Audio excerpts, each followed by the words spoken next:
full, half empty question, but the UN and the Security Council has never been as involved in world affairs as within the last 15 years, well, 15 or 20 years. Before that, during the Cold War, nobody used the UN. The Security Council was only there for photo ops, for ambassadors. But now they have meetings every day. Although the results you can discuss, the UN is actively engaged in world affairs.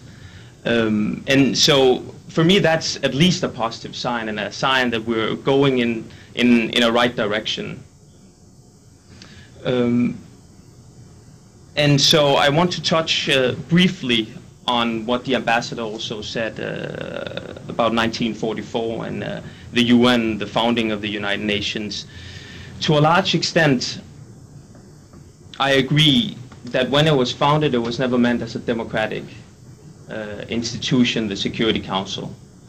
That differed from the League of Nations, the League of Nations Council, and the question was never to create a legitimate council or representative, a legitimate council, yes, but a representative council.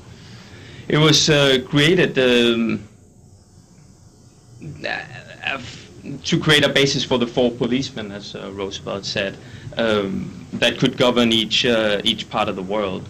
Now, that leads me to another point about the founding of the United Nations and the United Nations as a whole, because there is no definition of what the United Nations should do. And that ongoing debate at the UN is what we see also now. And that's also why it's so interesting to look at reform, because reform and reform attempts reveals what the different member states feel the United Nations should be about.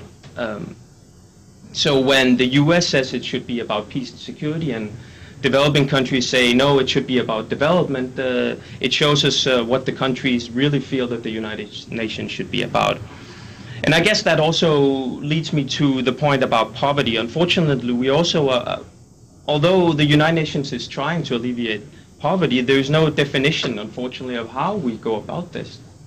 And so you have 192 countries arguing all the time of how we get rid of poverty. If we just had one, if everybody agreed on how we did it, then I think we could do it in 6 months. But unfortunately, you have Cuba saying one thing and the United Nations or the United States saying another thing, and that hinders progress in a lot of areas. And I guess I want to turn it over to the ambassador again. Thank you very much. Let me pick up 3 points and then throw them back to you before we go for questions. To Ms. Swart, you were truly depressing. You were depressing because you said nothing can be done, these people just are not going to listen to us and they control the charter. Now, you come from Europe. Europe has a 1,000-year history of fighting against the divine right of kings to do no wrong. And you chipped away and you started with Magna Carta.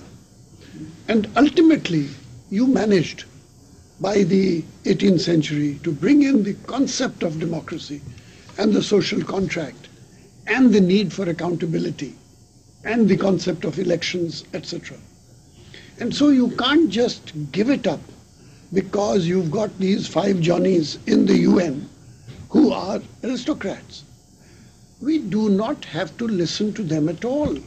We have to kick them where it counts and to create a situation where we call a spade, that that the essential element is participation and accountability. It's not a question of expansion of the Security Council. It's a question of genuine participation, which is representativity, and accountability, which is term limits. No permanent membership. You can be there for 2 years, 3 years, or whatever, and then face the public. If you are very good, let's see you face the public in an election. And so, Magna Carta, where does Magna Carta figure in your view of the world? One. Number two, Mr. von Freiesleben, you said, oh, the UN is very good. I mean, you are the other side of the coin because you are over-optimistic. And you said, never has the UN been so active. Bullshit. Here you have the United Nations. There are three major zones of tension in the world. The Middle East, which is Israel, Palestine, South Asia, which is India, Pakistan, Kashmir, and the Far East, which is North and South Korea and Japan. The UN is significantly absent from all three major zones of tension. It is marginally present, but it is not an actor in any of the three zones. So the fact that the UN may be active in Tuvalu or in Palau or in Tierra del Fuego does not convince me that it has any great role in the real world. And so please prove your point as you've put it. And finally, both of you, I think, agreed on the need for a new consensus, and that I would imagine is the mantra of the Center for UN Reform, that we need a new we had a consensus in 1944, no doubt about it, but we need a new consensus because you are 64 years old now, and by now middle age should have caught up with giving you new values and new truths. Where is that new consensus going to take place? If the old consensus really took place on a ship in the Atlantic, that was the Atlantic Charter of 1942, is the new consensus going to take place in the UN through discussion with biased people like me, or is it going to take place on a ship somewhere, most probably this time in the Pacific and not in the Atlantic because powers have shifted into the Pacific? Is reform going to take place from inside the UN or from outside the UN? That is my question. Back to you, Ms. Swart. Thank you, Ambassador Kamal. I'm sorry that I sounded so depressed. I think I'm just being honest. No, you weren't depressed. Fair. You were depressing. Depressing. I thought I was honest and fair, but actually there are some very positive things that NGOs helped bring about and are bringing about. And so let me start with those. There is a new international criminal court that is seated in The Hague that holds individuals responsible for genocide, war crimes, and crimes against humanity. That court that yesterday indicted Bashir of Sudan, a very, very sensitive move. President of Sudan. President of Sudan. That court came into being very much because thousands of NGOs coordinated their activities and held countries accountable. Whenever member states tried to weaken the court, for instance, not have an independent prosecutor, NGOs were able to organize themselves in the capitals and put pressure on, and in the end you got a very, very decent court. It will have problems, political problems. Yeah, but that it came into being No. You're being too optimistic there. It's not just that of the prosecutor. It is that the court was stymied by countries who did not agree to join. And we will not name the most prominent among those out of politeness to the soil on which we stand.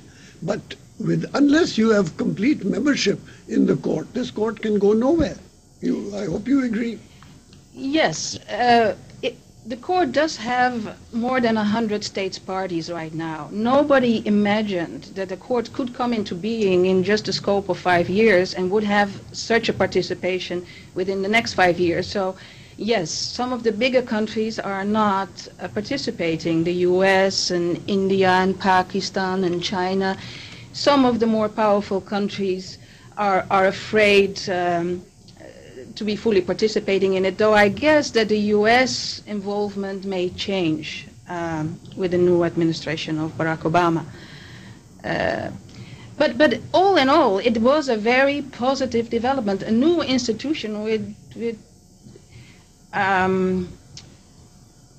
enormous potential to make those who have been getting away with killing thousands and thousands now are likely to be indicted. Their lives won't be as easy, and even if they don't come before the court, they